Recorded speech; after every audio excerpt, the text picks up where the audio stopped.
10월 8일 화요일 새벽 예배 하나님 앞에 드리시겠습니다. 고마우신 하나님 감사합니다. 한 주간 우리에게 허락하여 주시고 이 한 주간을 살아갈 은혜와 하나님의 진리의 빛을 우리에게 비춰주시니 감사합니다. 우리의 어두운 마음에 진리의 빛을 비추사 우리의 모습을 보게 하여 주시고 진리의 아름다움을 보게 하여 주셔서 내가 걸어가는 길 가운데서 주께서 원하시는 아름다운 길로 하나님 교정되어지고 하나님여 고쳐지는 은혜를 누리게 해주십시오. 우리를 정직하게 볼 수 있는 빛의 은혜를 허락하여 주시되 또한 그 어둠에서 빛으로 걸어갈 수 있도록 하나님 우리에게 세임 주시기를 소망합니다. 오늘도 하나님이 어두운 시대에 어떤 길이 바른 길인지 분별하기가 너무 어렵습니다. 심지어 알아도 그 길로 걸어갈 힘과 용기가 없습니다.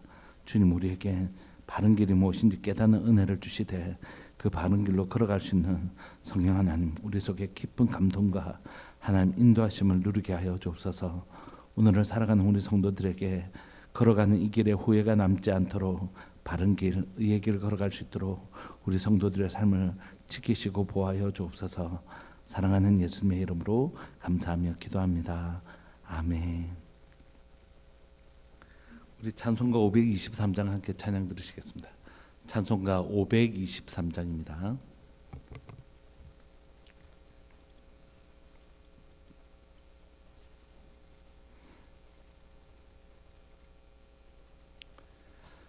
찬송가 523장. 어두운 제약길에서 목자 없는 양같이 모든 사랑 길 찾아 헤맨다. 자비하신 하나님 독생자를 보내사 너를 지금 부르니 나오라. 이때라 주의 긍휼 받을 때가 이때라. 지금 주께 나와 겸손하게 아뢰라. 구원함을 얻으리. 험한 십자가 위에 달려 돌아가신 주 다시 살아나셨네 기쁘다. 죄인 구원하실 때 어서 주께 나와 크신 은혜 구하라. 이때라 주의 긍휼 받을 때가 이때라. 지금 주께 나와 겸손하게 아뢰라. 구원함을 얻으리. 주의 귀한 말씀에 영원 생명 있나니 주님 너를 용서해 주신다. 주가 부르실 때에 힘과 정성 다하여 주의 은혜 받으라. 이때라 주의 긍휼 받을 때가 이때라. 지금 주께 나와 겸손하게 아뢰라. 구원함을 얻으리. 세월 빨리 흐르고 세상 친구 가는데 너의 영혼 오늘 밤 떠나도 주의 구원 받으면 천국에서 영원히 주와 함께 살리라. 아멘. 이때라 주의 긍휼 받을 때가 이때라. 지금 주께 나와 겸손하게 아뢰라. 구원함을 얻으리. 아멘. 우리 하나님의 말씀 호세아서입니다. 호세아서 6장 1절부터 11절까지.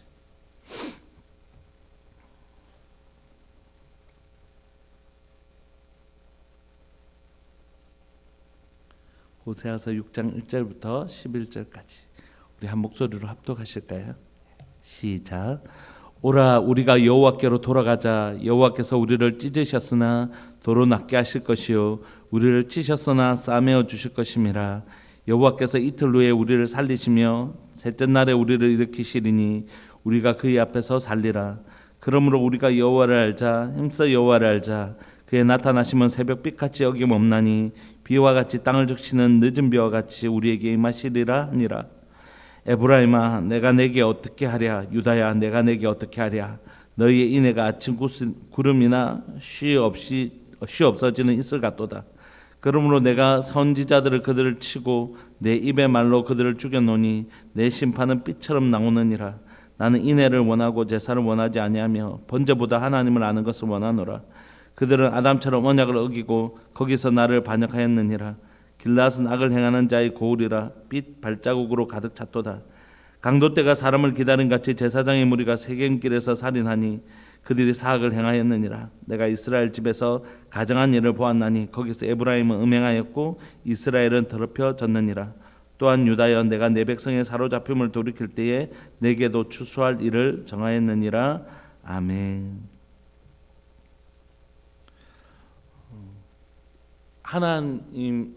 하나님의 두 가지 신분은 하나는 심판관, 재판장이시고 하나는 아버지이신 걸 창세기 보면 알 수 있습니다. 하나님 우리를 창조하신 아버지시고 또한 선악을 정하시는 심판자이신 것을 보여줍니다.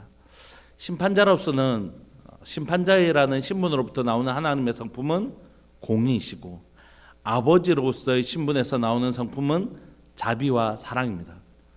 그런데 이 두 가지 신분은 우리가 죄를 지었을 때 충돌할 수밖에 없게 되어 있습니다. 심판주로서는 우리를 심판하셔야 되고 아버지로서는 그를 용서하셔야 되는 이런 두 가지 신분에서 나오는 두 가지 성품이 충돌할 수밖에 없는 것이죠. 그래서 그게 하나님 앞에서 굉장한 큰 어려움이고 난제입니다. 아담이 죄를 범하였을 때 만약에 아담의 죄를 묵과하신다면 그냥 간과해 주신다면 그냥 못 본 채 해주신다는 건 뭐냐면 그냥 죄를 방임하는 거잖아요. 우리가 도둑이 도둑질을 하는데 112 신고 안 하고 그냥 귀찮아서 우리가 그냥 피해버린다면 이 땅에 도둑이 들끓게 만드는 것이지 않습니까? 그런 것처럼 공의로우신 하나님은 반드시 심판하시는 분이십니다. 우리가 착각하기를 하나님은 사랑의 하나님과 다 용서하시고 교회는 다 은혜를 덮고 이렇게 얘기하는데 그건 전혀 하나님을 모르고 성경을 잘 모르는 것입니다. 하나님은 반드시 심판하시는 분이십니다. 죄에 대하여 반드시 심판하시는 분이십니다. 그런데 하나님이 우리를 심판하시면 공의로우신 재판관으로서 우리를 심판하시면 우리는 죄 삭은 사망이기 때문에 우리는 죽을 수밖에 없잖아요. 근데 아버지로서 도무지 그걸 하실 수가 없는 것입니다. 그곳에서 나오는 하나님의 지혜가 뭐냐면 대속원리죠. 대속제물이죠. 죄는 우리가 지었으나 죄 없는 누군가를 대신해서 그에게 죄를 전가시키고 그를 죽임으로써 죄는 내가 지었으나 죽임은 그 대속제물이 당하고 죽임은 대속제물이 당하나 나음은 우리가 누리게 하는, 그럼 그 대속제물 입장에서 너무너무 억울한 일이잖아요. 근데 알고 보니 그 대속제물은 바로 하나님의 독생자 예수 그리스도였다는 것을 우리가 알 수 있죠. 그래서 신약은 비로소 그 대속제물이 제사와 수많은 유월절이나 절기에서 보여주는 그 대속제물이 바로 하나님의 독생자이신 예수 그리스도를 우리를 위해서 죽여서라도 우리를 어떻게 해요? 죄로부터 구원하시고 싶어 하시는 아버지의 마음이 그곳에 담겨져 있는 것입니다. 그러므로 여러분 창세기로부터 하나님이 하시다가 막 이렇게 저렇게 하시다가 안 되겠어, 내 아들 이렇게 한 게 아니라 내 아들을 죽여서라도 저들을 살려야 되겠어 이러신 게 아니라 처음부터 하나님은 뭘 정해놓으셨냐면 죄를 지은 이들을 어떻게 하면 구원할 수 있지라는 전제 아래서 하나님이 고민을 하신 것입니다. 하나님 처음부터 이들을 공의로 심판할까 아니면 자비로 구원할까 이렇게 고민하신 게 아니라 이 두 가지 성품 속에서 그럼 어떻게 하면 이들을 살릴 수 있지?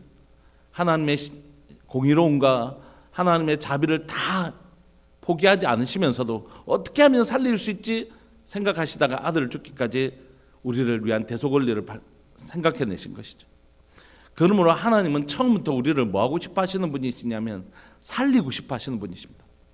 제가 왜 이런 원리를 호세아서 앞에서 지금 6장을 앞에서 얘기하냐면 여러분 호세아서에서도 북이스라엘은 멸망할 겁니다. 여러분 호세아 선지자가 이렇게 선지자가 얘기한다고 해서 북이스라엘 멸망 안 합니까? 멸망합니다. 여러분. 그럼에도 불구하고 하나님 그거 모르셨겠어요? 알고 계십니다. 그럼에도 불구하고 하나님 왜 호세아를 보냈죠? 호세아를 보내가지고 자기 선지자를 통하여 왜 하나님은 음란한 여인 고멜과 결혼하라고 하시죠? 호세아는 누구를 보여주는 것입니까? 신랑 대신 예수님을 하나님을 보여주시고, 이게 고멜은 음란한 지금 북이스라엘을 보여주는 것이잖아요. 그런데 왜 결혼하라고 하십니까? 그리고 그들을 끝끝내 버리지 말라고 얘기해 주십니까? 그건 신랑 대신 하나님이 북이스라엘의 이 죄악과 범죄와 음란함과 간음에도 불구하고 내가 그들 버리지 않겠다라는 하나님의 사랑을 처음부터 얘기하신 것이죠. 여러분 호세아서 가다가 하나님 그런 얘기를 하시는 게 아닙니다. 처음부터 고멜을 부르자마자 호세아를 부르자마자 너 고멜과 결혼하라. 그리고 자녀를 낳아라. 그리고 그 자녀는 내 백성도 아니고 네 태에서 난 자다. 긍휼히 여김을 받을 자도 아니다. 네 자궁에서 난 자도 아니다. 이렇게 얘기하시잖아요. 그럼에도 불구하고 뭐라고 말씀하십니까? 내가 네 그들을 버리지 마라. 나도 북이스라엘 버리지 않겠다. 이게 하나님의 뜻입니다. 여러분 이 하나님의 뜻을 알아야지 선지자가 될 수 있고 하나님의 편에 설 수 있습니다. 타락한 어떤 사람이나 범죄한 사람이나 어떤 범죄한 공동체를 향하여 하나님이 이 영혼과 이 공동체를 향한 하나님의 본심이 뭐라고요? 심판에 있지 아니하고 회복에 있다는 사실을 알 때 우리가 이 영혼을 포기하지 않고 섬길 수 있는 것입니다. 나라 민족을 위해서 기도할 때도 진짜 내 혼자 이렇게 해서 되겠나? 그리고 하는 거 보니까 안 된다고. 우리가 소망이 없고 이러면 우리의 마음이 금방 무너지고 포기하게 되지 않습니까? 근데 성경은 우리에게 결국 북이스라엘은 멸망해요. 그럼에도 불구하고 하나님은 에스겔을 통하여 뭐라고 말씀하시냐면 북이스라엘 사라지고 없거든요, 사실. 그럼에도 불구하고 하나님은 포로로 잡혀간 에스겔, 우리가 지금 주일마다 하는 에스겔을 통해서 막대기 2개를 붙이라고 말씀하세요. 하나는 북이스라엘과 하나는 남유다다. 이 붙여라. 하나가 되게 할 것이다. 그리고 내가 그들을 회복시킬 것이다. 그럼 북이스라엘은 정말 회복됐는가? 그렇게 생각하면 북이스라엘은 사실 흔적도 없이 사라집니다. 남유다만 바벨론에서 돌아오지 북이스라엘은 사라지거든요. 근데 나중에 보면 디아스포라 된 사람들이 다 북이스라엘 백성들이었어요. 멀리까지. 근데 그 사람들 다 신앙 가지고 있었단 말이에요. 다 신앙을 가지고 있었다고. 하나님은 하나님의 백성들을 포기하지 않으십니다. 오늘 1절에 보시면 그런 하나님의 진심을 간절히 얘기하고 있습니다. 1절 오라 우리가 여호와께로 돌아가자. 이 오라라고 하는 건 아마 호세아 선지자가 있겠죠. 선지자가 뭐라고 얘기하냐면 하나님의 마음을 아는 이 선지자가 얘기할 수 있는 것이에요. 이스라엘 백성들을 향하여 와라 우리가 여호와께로 돌아가자. 이 돌아가자라는 슈브라는 단어는 얼마나 중요한 단어인지 모릅니다. 이 돌아간다는 단어가 바로 회개를 의미하는 거죠. 그냥 뉘우치는 것 말고 그냥 방향을 돌이켜서 내 하나님께로 돌아가는 것. 내가 지난 어떤 삶을 살았다 할지라도 이제는 정말 하나님께로 돌이켜서 하나님과 함께 하나님이 원하시는 그 율법이 말씀하시는 그 진리의 길, 아름다운 길을 내가 걸어가겠다고 결정하는 것입니다. 이게 바로 하나님의 회복의 길입니다. 여러분 돌이키는 게 회복입니다. 자신의 삶을 합리화시키는 건 바보스러운 일이에요. 우리 다 연약하고 우리 다 실수하는데 왜 내 행동을 계속 합리화시키면서 그 길을 걸어가요? 아니야 이 길 맞아. 내가 뭐 한두 번 걸어본 것도 아니고 뭐 이렇게 하면서 그 길을 계속하는 건 너무너무 어리석은 일이에요. 깨달음을 주시는 게 은혜이고 깨달음을 주실 때 돌이키는 게 은혜예요. 호세아가 얘기합니다. 오라 우리 여호와께 돌아가자. 슈브 돌아가자. 하나님 우리를 찢으시는 분이시다. 우리를 찢으시고 우리를 심판하시는 분이시다. 우리의 죄에 대해서 절대 묵과하시는 분이 아니시다. 그러나 그 놀라운 하나님의 사랑은 우리를 심판하실 뿐만 아니라 그 심판조차도 우리의 무엇을 위해서 쓰신다고요? 회복을 위해서 쓰시는 것이에요. 부모가 해초를 들 때 이 자녀의 잘못에 대해서 탁 했으니까 니 요만큼 했으니까 요만큼 니 벌 받아. 이런 목적으로 쓰지 않잖아요. 그 회초를 통하여 다시는 이 나쁜 길로 가지 않도록, 이게 나쁜 길인 것을 깨닫고 나쁜 길로 가지 않고 바른 길로 돌이키도록 쓰는 게 회초리잖아요. 하나님이 심판하십니다. 오늘날도 심판하십니다. 예수 믿고 나면 우리 하나님께서 우리의 죄에 대해서 눈 감으시고 벌 안 내리시는 게 아닙니다, 여러분. 우리가 깨닫고 회개하면 하나님께서 그것을 고쳐주시지만 우리 가운데 때로는 깨닫지 못한 심령이 있을 때는 때로는 하나님 아프게 해서라도 우리를 깨닫게 하시고 돌이키게 하시는 분이 하나님이시잖아요. 근데 왜 하나님은 우리가 깨닫지 못할 때 우리에게 어려움을 주셔서 깨닫고 돌아오게 하시나요? 그 회초리를 통하여 깨닫기를 원하시는 것이에요. 회복하기를 원하시는 것입니다.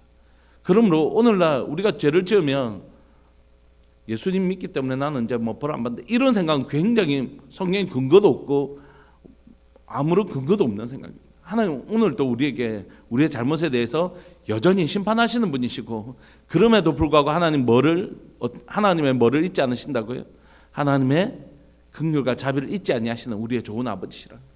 그래서 우리의 심판조차도 사용하셔서 우리의 매질을 사용해서라도 우리를 돌이켜서 하나님께서 하나님께로 돌아가기를 정말 돌아오기를 정말 소망하신다는 것이. 그래서 하나님 찢으시는 분이셨어요. 그렇지만 틀림없는 건 낫게 해주실 분이라는 거지. 하나님의 찢으심은 찢는 게 목적이 아니에요.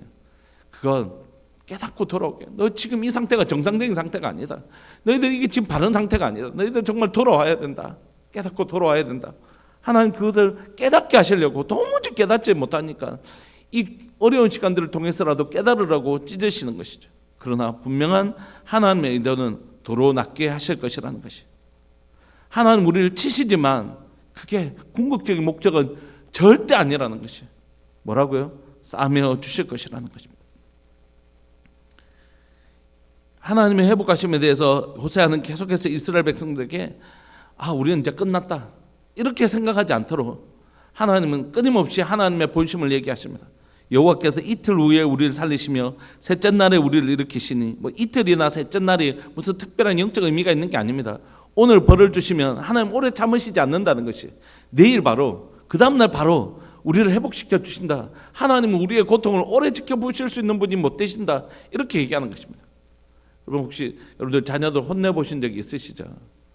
저도 아이들 혼내고 나면 잘못해서 최근 들어서는 그런 적이 없는데 예전에 저도 아주 미숙한 아빠이고 그럴 때 아이들 혼내고 나면 그날 이제 밤에 잠을 못 자잖아요. 너무 미안하기도 하고 속상하기도 하고 그럼 이제 애 자는 방에 들어가 가지고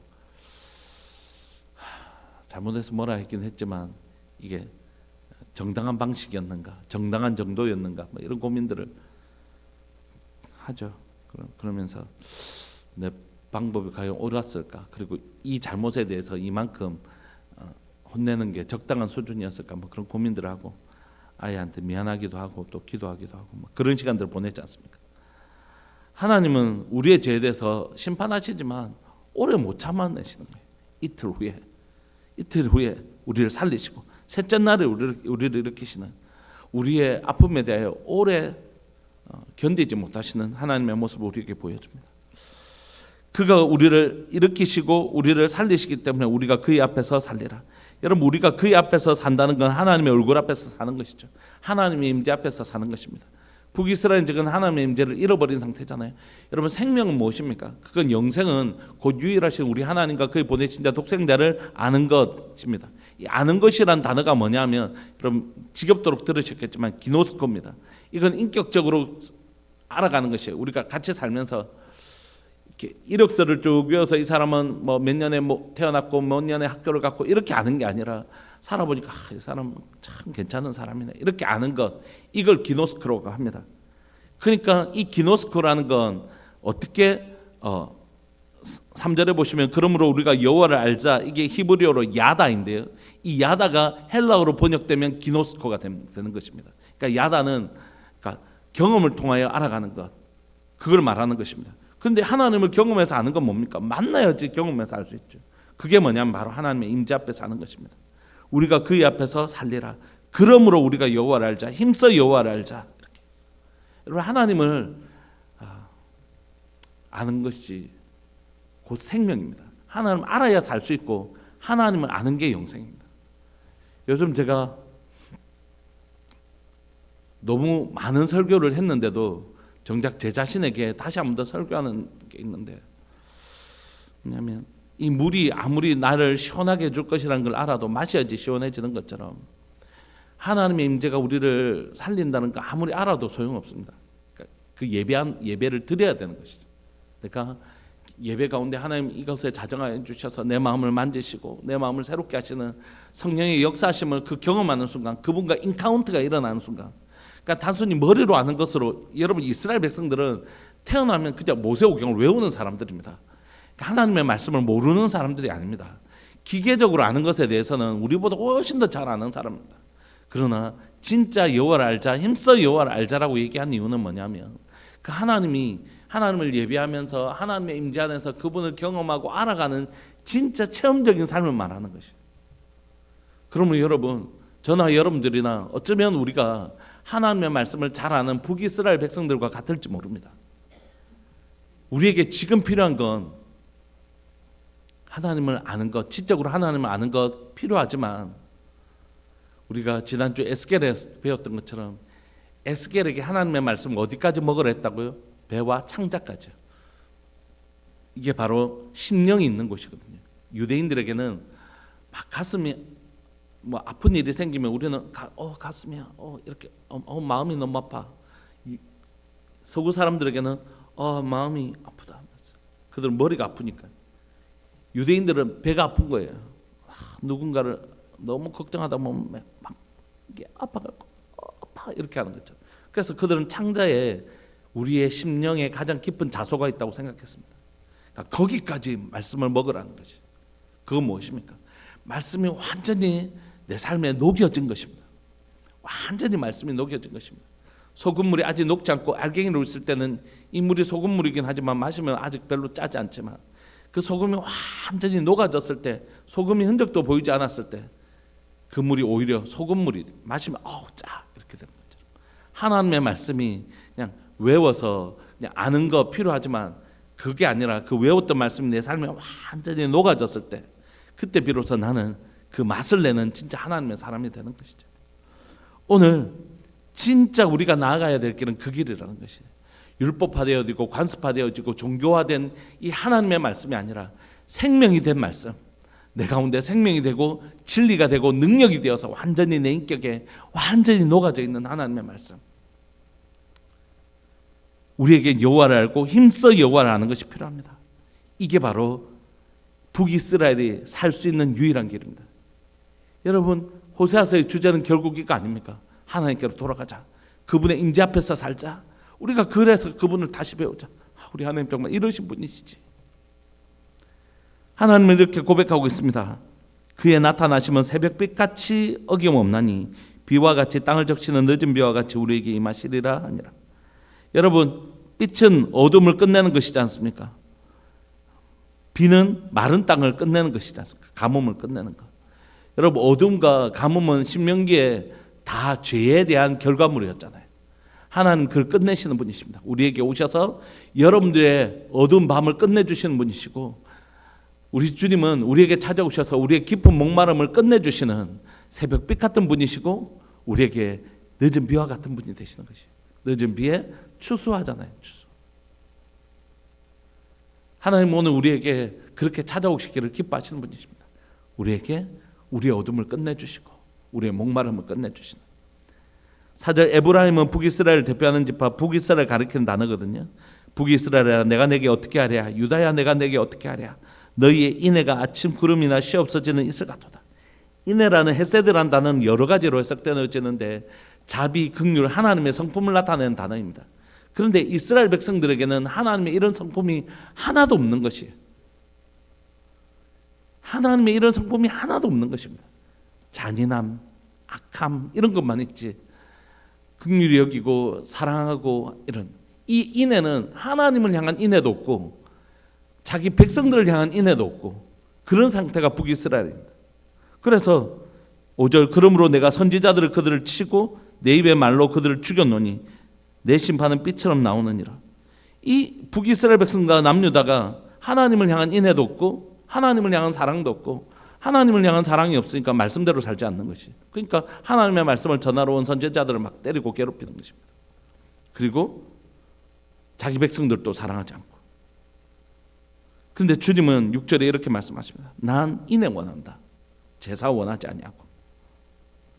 여러분, 그러니까 북이스라엘 백성들이 제사를 했다는 겁니까? 안 했다는 겁니까? 했다는 것이에요. 다 한 것이에요. 새벽 예배도 하고 주일성수도 하고 11조도 하고 다 했다는 것이에요. 여러분, 이들이 상번제도 아침 저녁으로 드리는 상번제도 드리고, 물론 이때는 아침만 드리는 걸로 바뀌긴 했지만 상번제도 드리고 월상 예배도 드리고 안식일도 하고 다 했다는 것이에요. 다 했는데 그들에게 그 종교적 모양은, 와, 저 사람 진짜 한 주도 안 빠지고 줄 성수하고 새벽 예배, 줄 예배, 수 예배, 뭐 성금도 하고, 저 사람 너무 제사를 열심히 드리는데 그 안에 뭐가 없냐면 인애가 없는 것이, 하나님을 향한 사랑도 자기 백성을 향한 사랑도 없는 것이. 하나님 뭐라고 말씀하시냐면, 나는 그 제사를 원하는 게 아니다. 여러분, 제사의 가장 근본적인 정신은 뭡니까? 용서입니다. 용서. 죄 지은 자를 마당에서 용서하시고 그를 다시 받아주시는, 제사의 가장 근본적인 정신이 바로 인애예요. 그런데 하나님을 향한 사랑도 자기 백성을 향한 사랑도 없는, 인애가 없어진 제사, 하나님 절대 받으실 리가 없죠.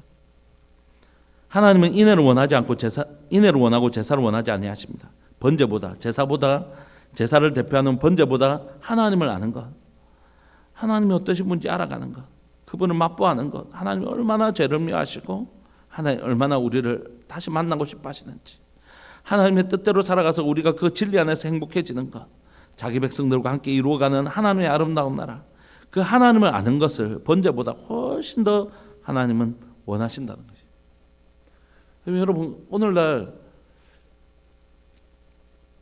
심각한 문제는 뭐냐면, 내가 예수님을 믿은 지 오래되잖아요. 그러면 반드시 이 구절이 필요한 것입니다. 예수님께서 이 구절을 그대로 쓰시잖아요, 유대인들에게. 왜 그러냐면, 하나님을 믿은 지 오래되면 오래될수록 이렇게 될 가능성이 있단 말이에요. 제사 드렸으니까 나는 내 의무방어전 치르듯이 난 할 거 했다, 난 할 도리 다 한다. 바리새인들이 했죠. 나는 우리 집 앞 마당에 있는 채소들 이거 11조까지 다 한다. 우리는 철저하게 한다. 나는 일주일에 2번씩 금식한다면서. 이렇게 해요. 그 안에 담겨져야 될 하나님의 마음은 없고 모양만 갖춰지는 건, 내가 신앙생활을 오래 하면 오래 할수록 우리 삶들 가운데 반드시 일어날 수 있는 아주 무서운 독버섯입니다. 그래서 서구 사회가 오랫동안 예수님을 믿는 역사가 우리보다 오래된 서구 사회 속에서 일어난 건 뭐냐면, 명목상의 그리스도인이라는 이름들이 지금 등장하고 있는 것입니다. 우리의 전도 영역 중에 불교권, 이슬람권, 힌두권 이렇게 얘기할 때 우리가 반드시 넣는 게 있습니다. 명목상의 그리스도인, 다시 말하면 교회 안의 불신자를 위해서 우리가 기도해야 된다. 이렇게 얘기하는 이유는 뭐냐면, 예수 믿는 사람이 많이 늘어난 거예요. 그런데 그 안에 진짜 명목상의 바리새인처럼, 북이스라엘 이 백성들처럼 그 안에 담겨져야 될 하나님의 성품이나 하나님의 마음은 없는, 모양만 갖춰진 그리스도인들이 많이 있다라는 걸 우리가 직면하고 있기 때문입니다. 이 일에 가장 위험스러운 사람들은 종교 지도자들입니다. 목사님들입니다. 하나님의 말씀을 안다고 해서 자기 마음대로 자기의 형편에 따라서 이렇게 해석하는 경우, 또 자신의 삶을 부정함을 합리화시킬 수 있는 성경의 원리들을 가져와서, 하나님 이런 말씀하셨으니까, 그런 상황이 아닌데 자기를 갖다 붙이는 경우가 얼마나 많은지 모르겠습니다.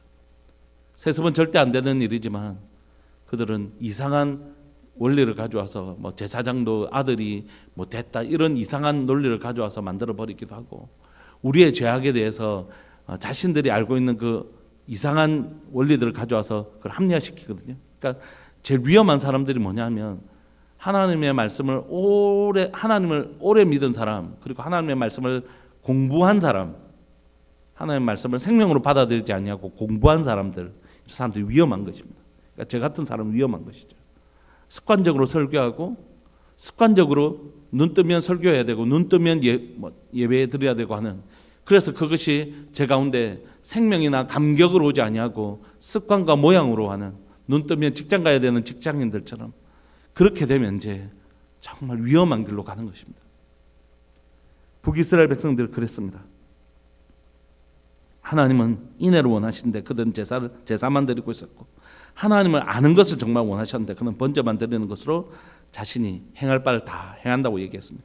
실제로 보시면 그들은 아담처럼, 여기서 아담은 사람을 의미하는 건 아닌 것 같습니다. 지명을 의미하는 것 같아요. 아마 북이스라엘에 아담이라는 지명이 있었던 것 같습니다. 아담처럼 언약을 어기고 거기서 나를 반역하였도다. 거기라고 하는 단어를 보면 길라스 악을 행하는 자의 고울이라 피 발자국으로 가득 찼도다. 그러니까 지금 북이스라엘 가운데 죄악이 얼마나 만연되어 있는지, 어떤 특정한 지역이 아니라 전국적으로 북이스라엘 전체가 죄악으로 가득 차 있는 것을 보죠.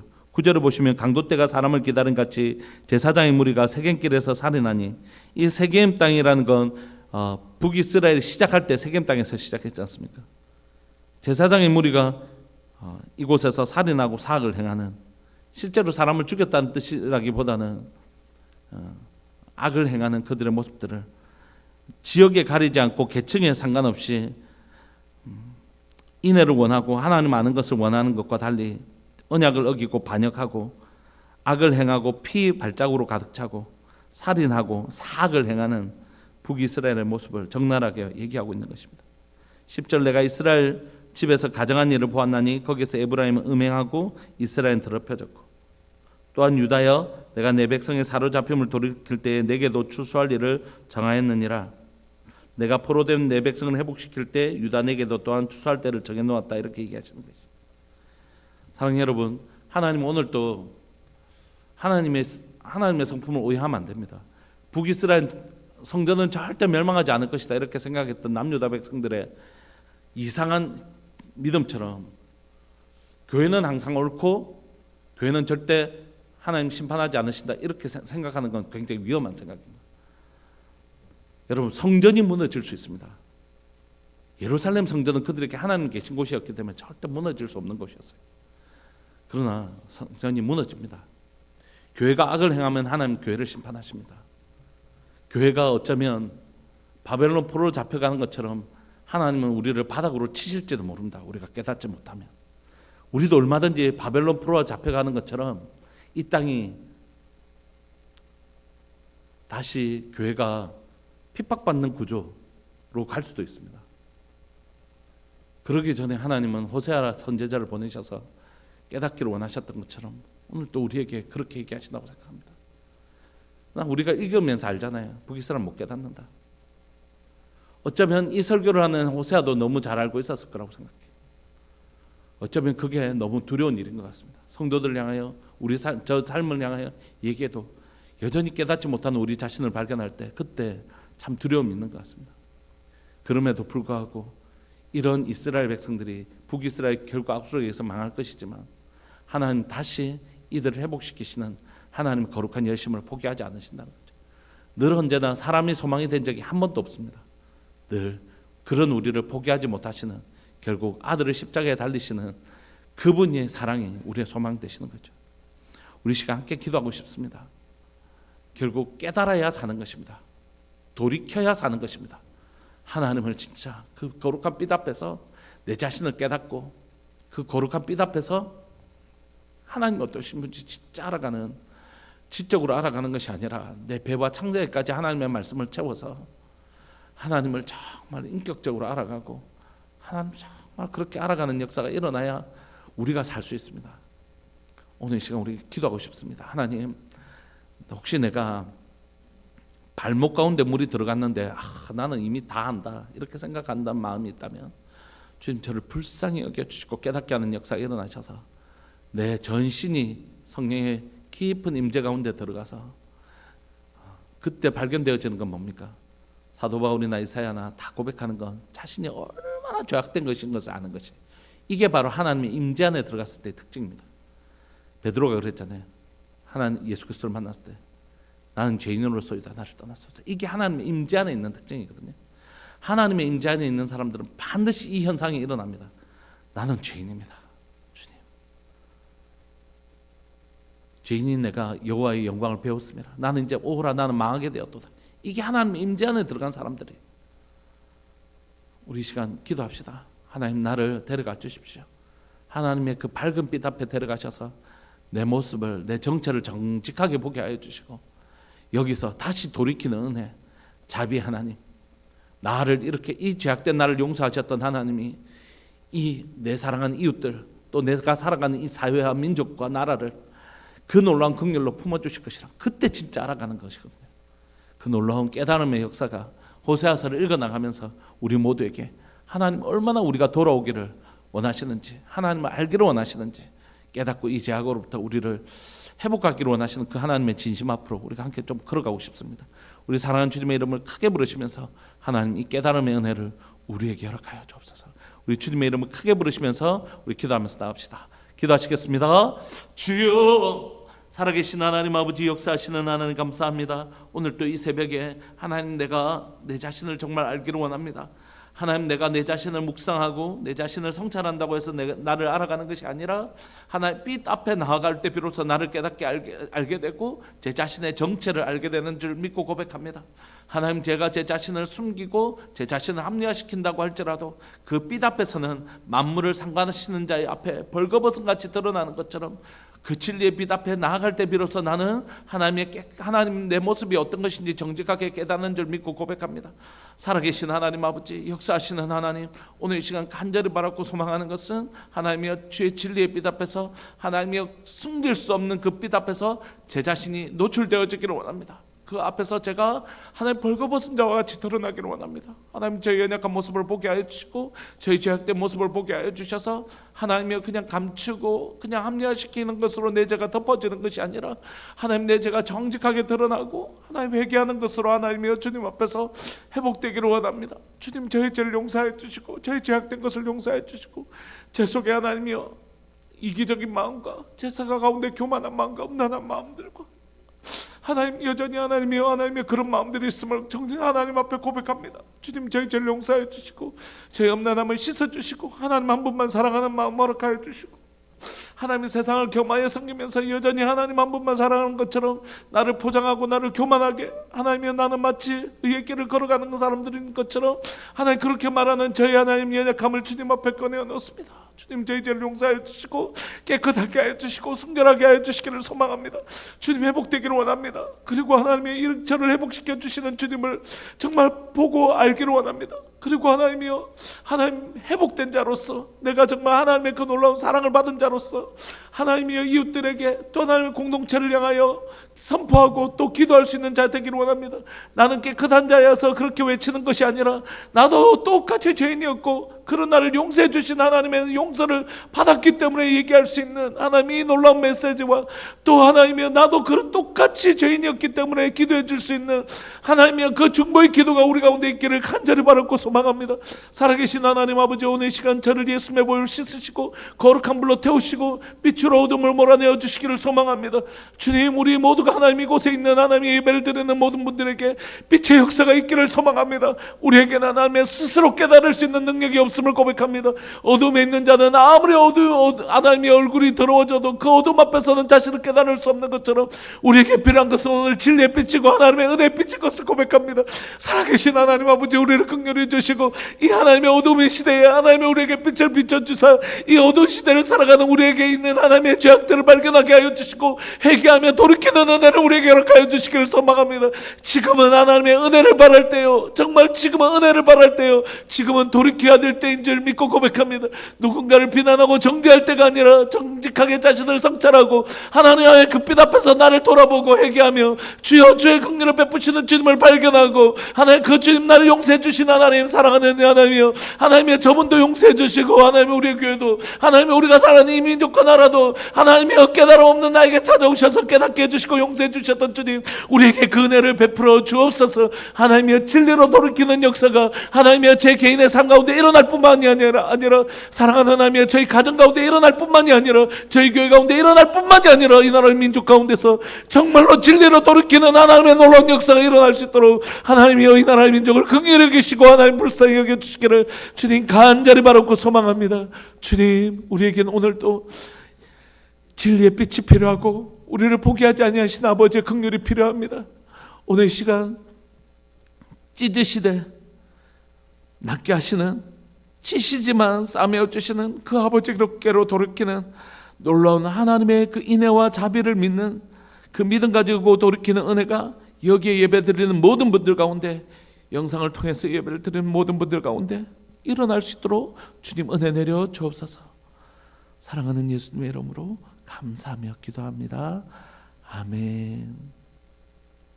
우리 함께 계속해서 기도하시면서 하나님이 내 모습을 빛 가운데서 보여주시는 사도 바울이 다메섹에서 자신의 모습을 볼 수 있었던 것처럼 모든 사람들이 가장 은혜의 순간에 자신의 제약됨을 발견해요.